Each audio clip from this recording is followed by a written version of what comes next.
दरम्यान शरद पवार यांचा सोलापूर दौरा हा रद्द करण्यात आलेला आहे। माढा लोकसभा मतदारसंघाचे मवियाचे उमेदवार धैर्यशील मोहिते पाटील यांचा उमेदवारी अर्ज भरण्यासाठी शरद पवार हे आज सोलापूर दौऱ्यावर येणार होते। मात्र इतर मतदारसंघातल्या पूर्वनियोजित कार्यक्रमांमुळे शरद पवार यांचा सोलापूर दौरा हा रद्द झालाय।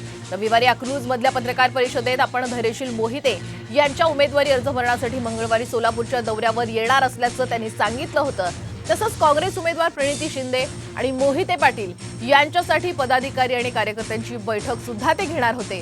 मात्र हा दौरा आता रद्द झालेला आहे। त्यामुळे धैर्यशील मोहिते पाटील यांचा उमेदवारी अर्ज भरण्यासाठी आता पक्षाकडून कोण नेता येतो याकडे मात्र सर्वांचं लक्ष असेल। मात्र शरद पवार आज सोलापूर दौऱ्यामध्ये नसतील, कारण माढा लोकसभा मतदारसंघाचे उमेदवार मवियाचे उमेदवार धैर्यशील मोहिते पाटील यांचा उमेदवारी अर्ज भरण्यासाठी ते येणार होते। मात्र पूर्वनियोजित कार्यक्रमामुळे हा दौरा रद्द करण्यात आलाय।